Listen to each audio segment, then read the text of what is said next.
সংসদ সদস্য মাওলানা দেলোয়ার হোসেন সাইদি সাহেবকে বক্তব্য রাখার জন্য অনুরোধ জানাচ্ছি।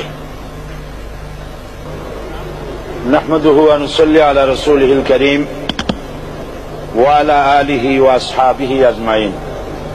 আউযু বিল্লাহি মিনাশ শাইতানির রাজীম। বিসমিল্লাহির রহমানির রহিম। মাননীয় স্পিকার, আপনি এই মহান সংসদের স্পিকার হিসেবে নির্বাচিত হয় আমরা জাতীয় সংসদের পক্ষ থেকে আপনাকে অন্তরের অন্তঃস্থল থেকে মোবারকবাদ জানাচ্ছি।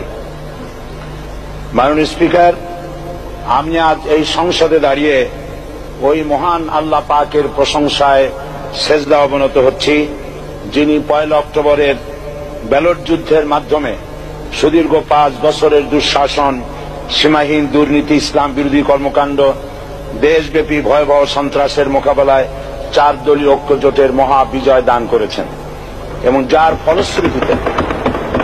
যার ফলশ্রুতিতে আজকে আমরা এই মহান সংসদে দাঁড়িয়ে কথা বলার সুযোগ লাভ করেছি।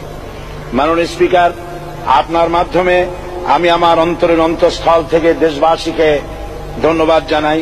বিশেষ করে আমার নির্বাচনী এলাকা পিরোজপুর, নাজিরপুর, ইন্দুরকানীবাসী ভাই বোনদের প্রতি কৃতজ্ঞতা জানাই, যাদের অক্লান্ত পরিশ্রমে এবং মূল্যবান ভোটের মাধ্যমে আমি নির্বাচিত এই মহান সংসদের সদস্য হওয়ার সুযোগ লাভ করেছি। মাননীয় স্পিকার, বাংলাদেশের 13 কোটি মানুষকে যারা পরিচালনা করবেন আজকে তারাই এই মহান সংসদে বসে আছেন। আমি আপনার মাধ্যমে তাদের উদ্দেশ্যে কিছু কথা বলতে চাই। জবাবদিহিমূলক সরকার, কল্যাণমূলক সরকার ও সুস্থ প্রশাসন, এই বাক্যগুলি আমরা প্রায় শুনে থাকি। এই বাক্যগুলির অর্থ সরকার স্বৈরাচার নয়, বরং জনগণের কল্যাণে জনগণ নিকট দায়বদ্ধ সরকার, যা আব্রাহাম লিঙ্কনের ভাষায় by the people, for the people, of the people. বর্তমান পৃথিবীতে মূলত গণতান্ত্রিক দেশে এখন সরকারকে বিবেচনা করা হয়। এরূপ সরকারের জনগণের সার্বভৌম ক্ষমতার উৎস হিসাবে বিবেচনা করা হয়, অর্থাৎ সংখ্যাগরিষ্ঠ প্রতিনিধিদের প্রণীত আইনই হল আইন এবং নির্বাচিত হবার পর সরকার হয়ে পড়েন সমগ্র জনগণের, আর বিরোধী দল হয় ছায়া সরকার। মাননীয় স্পিকার, সরকারকে সঠিক পথে পরিচালনার জন্য বিরোধী দলকে অপরিহার্য বিবেচনা করা হয়। বর্তমান গণতান্ত্রিক চেতনা বেশি পুরনো নয়, মানুষ মূলত রাজতান্ত্রিক স্বৈর শাসনের সাথেই বেশি পরিচিত।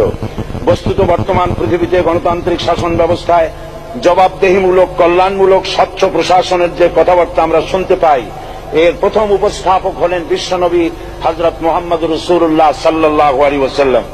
বর্তমান গণতান্ত্রিক ব্যবস্থাপনার সাথে ইসলামের মূল পার্থক্য হল সার্বভৌমত্বের ধারণা নিয়ে। ইসলামের দৃষ্টিতে সার্বভৌমত্বের মালিক জনগণ নয়, মালিক হলেন আল্লাহ রাব্বুল আলামিন। কিন্তু সরকার গঠন ও পরিচালনা জনগণের ইচ্ছার ভিত্তিতেই হতে হবে। জনগণের ইচ্ছার বিরুদ্ধে ক্ষমতায় থাকার অধিকার ইসলামের স্বীকৃত নয়। মাননীয় স্পিকার, সাধারণত লক্ষ্য করা যায় সরকার, সরকারি কর্মকর্তা ও কর্মচারী বৃন্দ জনগণের উপর নানাভাবে জুলুম, নির্যাতন বা শোষণ করে থাকে। জনগণের খাদেম না হয়ে তারা হয়ে পড়েন জনগণের প্রভু। তারা জনগণের সম্পদকে তসরুপ করে। এই অবস্থা থেকে মুক্ত করার জন্য রাসূল করিম সাল্লাল্লাহু আলাইহি ওয়াসাল্লাম সরকারি কর্মকর্তা ও কর্মচারীদের মধ্যে তীব্র দায়িত্ব অনুভূতি জাগ্রত করে তিনি বলেন, ঘুষ দাতা ও গৃহীতা উভয় জাহান্নামী।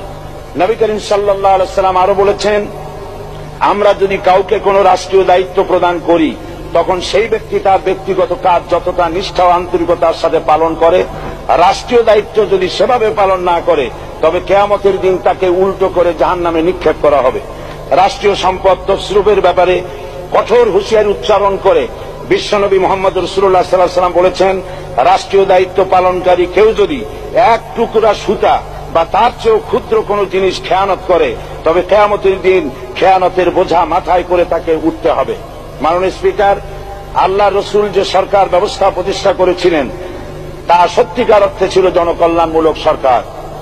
তার সরকারে দায়িত্ব পালনকারী ব্যক্তিবর্গের মধ্যে চরম দায়িত্ব অনুভূতি জাগ্রত করে দেওয়া হয়েছিল। এটা সম্ভব হয়েছিল কেবলমাত্র আখিরাতের তীব্র বিশ্বাস ও মহান আল্লাহর দরবারে জবাবদিহিতার অনুভূতির মাধ্যমে। মানুষের নিকট জবাবদিহিতা পাশ কাটিয়ে যাওয়া যায়, কিন্তু আল্লাহর নিকট জবাবদিহিতা পাশ কাটানোর কোনো সুযোগ নেই।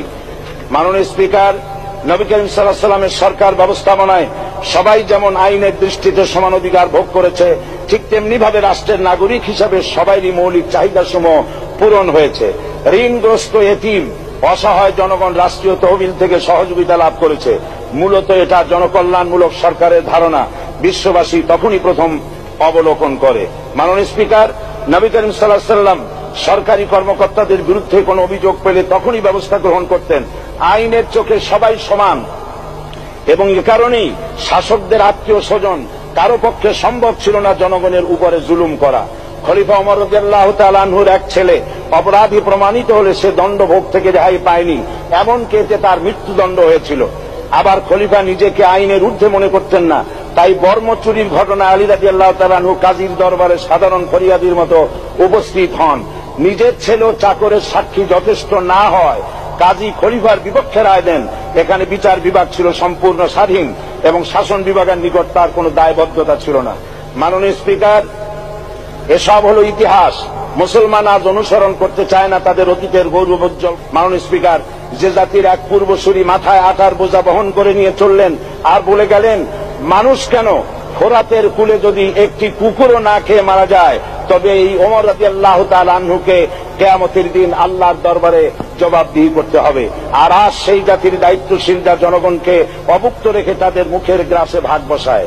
জনগণ তাদের নিকট উপস্থিত হলে মনে হয় যেন গোলাম প্রভুর দরবারে উপস্থিত হয়েছে, আর অহেতুক উৎকোচ দাবি করে তাদের উপর জুলুম করছে। আর আল্লাহ পাক জালিমকে কখনোই পছন্দ করেন না। মাননীয় স্পিকার, আমি দৃঢ়ভাবে আশা করি এই অবস্থা কাটিয়ে উঠে আমরা রাসূল করিম সাল্লাল্লাহু আলাইহি ওয়াসাল্লাম কর্তৃক প্রদর্শিত রাষ্ট্র ব্যবস্থার অনুসরণ করে একটি সুখী সে তাই আজ পৃথিবীর অধি আগ্রহে অপেক্ষা করছে ইসলামের আলোকে এমন এক রাষ্ট্র ব্যবস্থার যেখানে দায়িত্বশীলরা আল্লাহ তাআলার কাছে জবাবদিহিতার পাশাপাশি জনগণ নিকটও জবাবদিহি করতে বাধ্য হবে। মাননীয় স্পিকার, অনেক ত্যাগ ও তিতিক্ষার রক্তের বিনিময়ে গড়ে উঠেছে আমাদের গণতান্ত্রিক প্রতিষ্ঠান এই জাতীয় সংসদ। এই সংসদের সম্মান রক্ষা করার দায়িত্ব আমাদের সবার।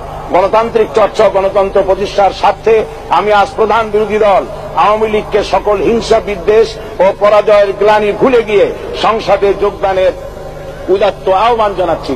পরিশেষে আমি আপনার মতো সর্বজনশ্রদ্ধ একজন মার্জিত ও সুশিক্ষিত ব্যক্তিকে এই মহান সংসদের স্পিকার হিসাবে লাভ করে আমরা আনন্দিত হয়েছি।